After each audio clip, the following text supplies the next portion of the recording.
Cara memilih validator ya, sesuai dengan produk. Sekali lagi sesuai dengan produk yang kalian buat.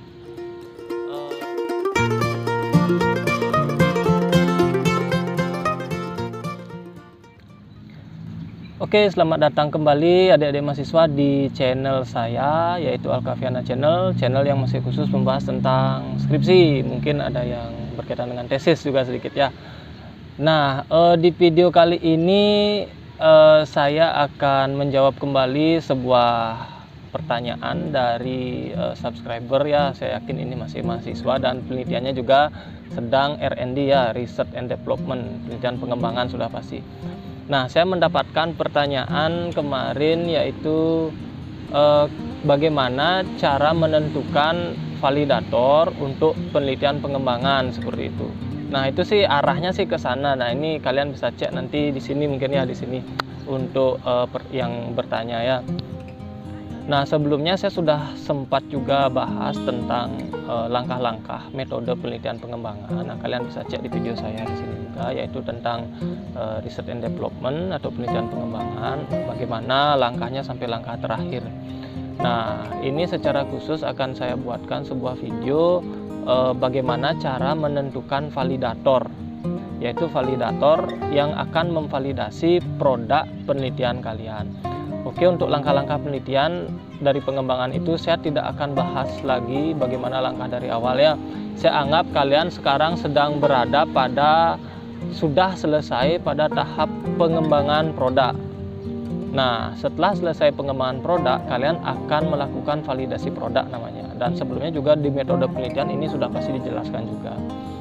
Nah, apa tujuan dari memvalidasi produk? Nah, tujuannya sudah pasti untuk membuat produk penelitian kalian akan semakin bagus, semakin berkualitas, semakin valid nanti untuk kebutuhan pengembangan. Nah, setelah selesai mengembangkan produk, nah disinilah kalian akan memilih beberapa validator untuk memvalidasi produk kalian. Nanti sesuaikan dengan produknya apa, itu dulu ya.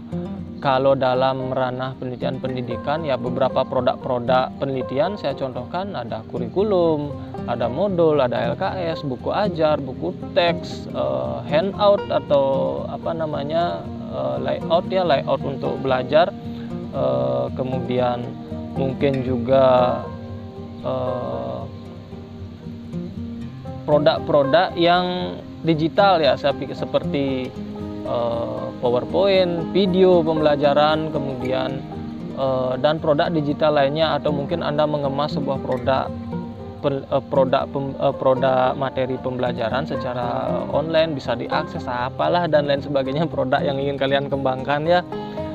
Tentunya sebelum pengembangan produk pada prinsipnya harus jelas dulu dianalisis kebutuhan kenapa produk kalian itu kalian kembangkan untuk menjadi sebuah penelitian pengembangan nanti. Oke, cara memilih validator ya, sesuai dengan produk. Sekali lagi sesuai dengan produk yang kalian buat. Produk penelitian sekali lagi banyak. Contoh dulu kalau di Facebook ya, Max Converg kalian kenal. Saya pikir dalam mengembangkan itu kan dulu produk penelitian untuk tugas kampus kalau tidak salah. Nah, itu juga saya pikir ada validatornya. Kalau dalam pendidikan, saya contohkan lagi di pendidikan karena juga ada pengalaman saya di sana. Anggaplah kalian mengembangkan sebuah modul pembelajaran pada materi tertentu. Anggaplah materinya tentang lingkungan hidup. Nah, sudah jadi nih produknya. Nah, maka validator yang harus kalian pilih itu sudah pasti yang pertama mengenai validator yang ahli di bidang bahasa. Tentu saja bahasa Indonesia. Kalau produk kalian itu bilingual, ada bahasa Inggris atau bahasa Mandarin dan lain sebagainya, juga harus ada nanti validator yang bahasa Indonesia, bahasa Mandarin atau bahasa Inggris. Dan bahasa lainnya kalau nanti sesuai dengan bahasa pada produk kalian. Pada materi saya contohkan di modul misalkan ya. Nah, selain ahli bahasa, kalian juga akan memilih nanti validator yang ahli di bidang substansi materinya, yaitu materi. Contoh kalau materi modulnya tentang lingkungan hidup, maka di sana juga harus ada nanti validator yang ahli dalam lingkungan, khususnya lingkungan hidup. Atau materinya nanti misalkan tentang anggaplah tentang biologi gitu lah. Nanti materinya validatornya juga harus ada di sana, validator yang ahli dalam biologi. Atau mikrobiologi materinya ya mikrobiologi ya, sesuai dengan substansi juga. Nah, sehingga sudah pasti ada produknya nanti berkaitan dengan bahasa, substansi isi. Nah, juga ada nanti validator yang berkaitan dengan desain pembelajaran atau teknologi pembelajaran, atau yang berkaitan dengan teknologi pendidikan. Biasanya validator yang berkaitan dengan ahli desain pembelajaran ini sudah berpengalaman dalam mengembangkan berbagai macam produk-produk pembelajaran. Nah, di sana juga harus ada ahlinya nanti. Ya, pada umumnya ada 3 validator sih yang bisa kalian pilih kalau dalam penelitian pengembangan. Misalkan ahli di bidang bahasa, ahli di bidang substansi materi, dan ahli di bidang desain pembelajaran. Untuk memilih ini ya bisa kalian pilih nanti berdasarkan saran dari pembimbing.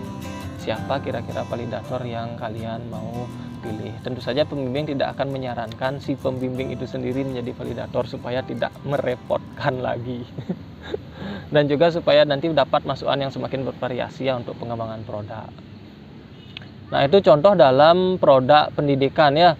Kalau produk lain misalkan kalian ingin mengembangkan sebuah perangkat lunak begitu ya. Ini untuk ahli teknologi informatika, misalkan kalian ingin membuat sebuah aplikasi, anggaplah seperti Facebook contohnya, Twitter, Instagram, dan aplikasi lainnya ya.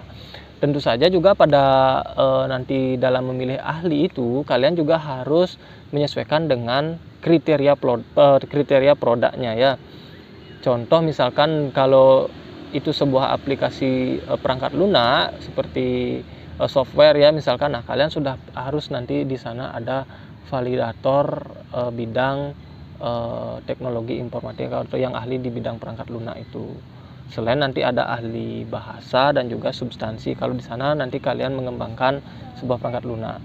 Intinya begini ya, tidak ada batasan siapa validator yang akan kalian pilih. Yang penting validator itu mampu nanti mengembangkan isi atau kualitas produk kalian. Nah, jangan sampai nanti kalau kalian mengembangkan modul yang berkaitan dengan substansi materi lingkungan hidup, tetapi validatornya kalian pilih untuk substansi itu yang ahli di bidang seni rupa gitu. Nah, ini sudah sangat jauh sekali. Jangan sampai tidak match seperti itu. Untuk memilih untuk memilih produk penelitian ini sekali lagi tetap minta saran dari pembimbing dan sesuaikan dengan kriteria atau karakteristik produk yang ingin kalian kembangkan. Kalau ada pertanyaan, kalian bisa komen juga di video di bawah ini. Mari kita diskusi untuk kalian supaya cepat jadi sarjana. Oke, see you. Terima kasih.